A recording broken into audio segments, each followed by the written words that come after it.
I don't know if it's ever happened to you, where it seems that everything is just right. Things are finally going the way they ought to be going. People are happy, families happy, and all of a sudden, something happens. Maybe to you personally, maybe to someone else. But the fact remains that whatever it is that happens has robbed the peace and has disrupted the happiness that may have been going on. Sometimes that happens with a drunken uncle at a birthday party, where all of a sudden everybody having a good time, everything ends up in a big fight.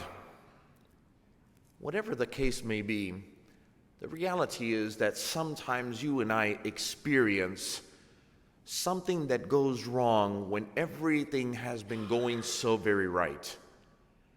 The gospel story today is obviously Jesus reclining at table at the Last Supper.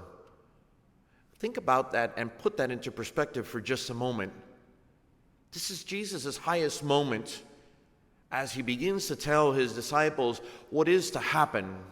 This is the Gospel of John, so we hear just before this couple of verses that we have today, the washing of the feet, that Jesus, in fact, meant for them to be able to continue the ministry that he had begun.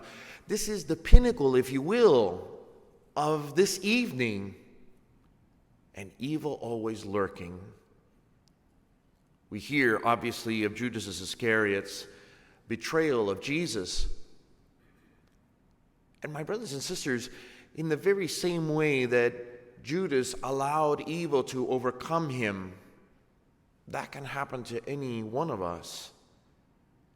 If you think about it, how many of us come around this table? A representation of the Last Supper. What Jesus leaves, the institution of the Eucharist, which we will celebrate in 2 days. And what happens sometimes as people leave this table? We allow evil to manifest in us. And we allow that evil to take over and to disrupt and interrupt the happiness, the momentum, the presence that God has created. And the fact is that if this has happened with Jesus and in Jesus' own time and in the face of Jesus himself, why would we think it would be any different from us? Is it right? No. Is it something we look forward to? Absolutely not. But if there is something that is very keen here, is the observance of what is possible. It's possible for you, it's possible for me, and most definitely we hear it in the gospel story today, it was possible for Jesus. Evil will always try to mount itself at the pinnacle of the greatest and happiest moments, of the moments most filled with God. Is that something that's an automatic? No. This is the whole purpose of the gospel story today. Judas Iscariot could have opted differently.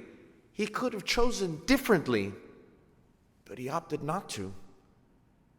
This is the question that is before you and me every single day. Most certainly, this gospel is where it is placed because in this Holy of Weeks, as the momentum grows to where we are led, to that Holy Thursday, that Good Friday, but most especially to that Easter Vigil, we're reminded evil is always going to try to mount itself on those moments, those God-given moments.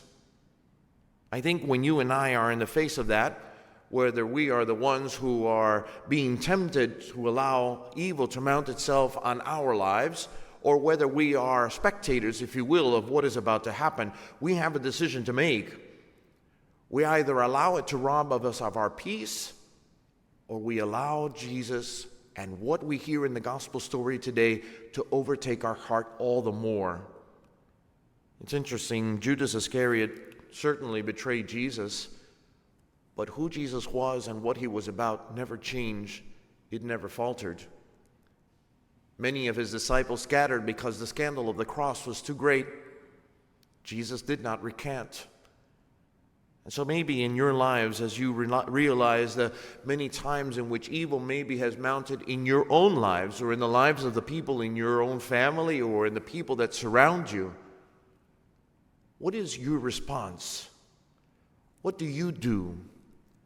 how does this overtake you? Do you think somehow that evil has won? If Saturday teaches us anything, my brothers and sisters, is that evil will never triumph. You and I might see evil manifested in our own lives and in the lives of people that are around us, but evil will never have the last word. And the beautiful thing is that when you and I opt for Jesus, when you and I opt for God, there, my brothers and sisters, and only there, will we see the triumph of the cross manifested in each and every one of our lives. Amen.